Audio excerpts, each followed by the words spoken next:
Hey folks, MasakoX here. Before we continue on with the adventures of Cooler becoming canonically good, I thought I'd let you know that I have refreshed my Patreon to be a lot more straightforward, just 2 simple tiers. One tier is a general thank you for all of the stuff that we and the posse have made on this channel for nigh on a decade at this point, and one is meaning that you can have that and your name at the end of the video going forward after this one. You can have a look for yourself at the details on patreon.com/MasakoX, or you can just click the link below in the pinned comment. So let's get on to something even cooler. It felt almost anticlimactic and way too easy. Granted, this was the first generation form ancient times that realistically had 6 pure-hearted Saiyans talked about, and luckily for the Earthlings, pure-blooded wasn't the condition. But in a sense, Cooler did find this whole ordeal a bit jarring. Not that he envies Son Goku or anything, no. He clearly hoped for his son to step in his shoes after the whole Cell ordeal, and while a quite formidable opponent on his own right, it seemed that there was something almost symbolic in him taking up the mantle, because that's how it felt, a mantle. Not an effect of training, just something that was passed on to him. And the Emperor understood this concept almost a little bit too well. At some point in his life, he fully made peace with the fact that he wasn't going to be the heir to the throne, that he would have to put his ambitions elsewhere. But there he was, due to circumstances. And I guess such was the order of events that ended up with Son Goku as the Super Saiyan God. At first, the difference seemed very, very minor, almost to the point of disappointment. Is this really the form that would allow him to challenge Beerus? That lean, red-haired frame that didn't look much different, no spiky hair or spikier hair? But Cooler would be the last one to judge something about how it looked. Even with him learning how to sense aura, he couldn't grasp this one. But that could mean that everything had gone well. After all, the Destroyer also did not radiate anything noticeable by conventional means, and the behavior was the thing that was the most telling. He seemed, Goku, rather relaxed, calmer, almost muted in a way. "How are you feeling, Son Goku?" Cooler asked. "Weird. Kinda unearned, you know?" He tilted his head. "You'll have time to philosophize about it once you are done with entertaining Beerus." The Emperor then crossed his arms, continuing to observe how Son Goku performed. "Yeah, you're probably right," the Saiyan smiled, remembering that there was a battle to be had. "Well then, I wish you luck. Show him, Son Goku," Cooler said, confidently but also begrudgingly. He kind of wanted to be the one to duke out the cat. And as such, Beerus the Destroyer and Son Goku met and started to fight. The first stage of the encounter resembled a surgically precise dance between the buildings and the civilians. Whilst the deity was still the one that was clearly pushing, the Saiyan did manage to make a few of his own attacks connect. Once the encounter started becoming even more dynamic, the 2 fighters moved to the sky, dispersing the clouds with the velocity of their moves. To Cooler, this felt like finally witnessing some sort of ancient prophecy. His rival wasn't winning against Beerus, but the gap had been closed to an unimaginable, infinitesimal distance. From time to time, the 2 of them stopped to converse, but Piccolo was the only one to hear the conversation. Those brief moments gave the Emperor and Goku's entourage a chance to catch up with them. Like when they suddenly moved to a forested area, only to move their encounter underground. This is when Piccolo noticed something. It almost feels like Beerus is coaching him, the Namekian perceived. Nobody commented on this. They were too absorbed in the general battle up above. But this gave Cooler a fleeting thought. Was that what he had been after this whole time? A replacement for the future? That could be interesting. Although the position of a destroyer felt like the antithesis of Son Goku, so the Emperor doubted if the Saiyan would ever accept such a position. But still, when the 2 fighters broke the crust of the earth, something curious happened. The rival of the Emperor was now merely in his Super Saiyan form. The red hair had disappeared. But he was keeping up. Something happened. Maybe the form had improved something within Son Goku. That had to be it, as Beerus clearly wasn't going easy on him, though Cooler doubted that he was using anything more akin to 70% of his incredible power. They once again moved their legendary counter up into the upper echelons of the sky, with the weaker of the posse losing track of what had been happening. Incredible, Cooler thought. Son Goku had even managed to make the Kamehameha connect. This made Beerus extremely angry, causing him to respond with a giant projectile that wasn't too dissimilar to the Emperor's own death ball. Cooler did notice that. Everyone looked at the projectile slowly descending toward the Earth. Guys, should we do something about this? Gohan looked at Vegeta and Cooler nervously. Maybe together we'll... The prince started calculating angles. No, said the Emperor. I am surprised that you have so little faith. Easy for you to say, it's not your planet, Vegeta scowled. Do you see me running away? Cooler smirked. There was a moment of silence, and the ball descended faster and faster and faster. And then it exploded, with a fountain of power that came to form itself around Son Goku. It wasn't clear what happened next, but very soon after, Beerus floated down together with Whis and placed the Saiyan next to his friends. Goku! The Z fighter screamed. I'm fine. I wasn't able to beat him, guys, but I'm fine. Beerus grinned wickedly. Well then, I need to fulfill my promise since this Saiyan lost his battle. I have to uphold my reputation and destroy the Earth. A purple aura started to glow around him. Every Earthling present gritted their teeth, closed their eyes, preparing for a devastating attack to wipe them out there and then. Only Cooler tilted his head in doubt with his eyes open. He could swear that the gaze of the cat met his gaze for a moment and he blinked. And as he had charged his attack, he destroyed a single rock. There! I destroyed some Earth. Seems like the fight must have tired me. Oh well, next time I will have to destroy maybe 2 bits of Earth. Goku lightened up.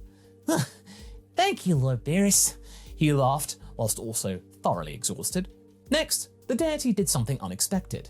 He apologized to Bulma and asked to be invited to her next party, and mentioned to Cooler that he might appear at his capital for dinner from time to time. And with that, they left. Well, seems like the crisis is averted. Time for me to return home. My job is done here. The Emperor started to ascend and find his ship. Hey, Cooler? Thanks for worrying about us, Son Goku shouted at him with a very big grin on his face. I do not understand what you are implying, Saiyan. Cooler looked at him over his shoulder. Oh, come on. You came here because you didn't want him to destroy Earth. That was really, really nice of you, Lord Cooler. I can do that too, remember? He said dryly and begrudgingly. Besides, I won't let anyone destroy planets in my empire without a good reason. That's all there is to it. Do not look for any hidden meaning or ulterior motive, because Beerus forbids sentiment. Mammals, so single-minded. He flew away to reach his vessel and finally leave this planet. Some time had passed since the destroyer incident, and his inner circle was very happy to see their emperor return unscathed. No need to go to the regenerative tanks. Everything seemingly returned to normal after that. During one of his training sessions, a casual one with Salazar and Gas, he was informed that Whis had visited for dinner. Obviously, he had to be there. He didn't want to risk displeasing Beerus' attendant, so he ordered his cooks to prepare some very exquisite meals. Oh, this is so great, Cooler.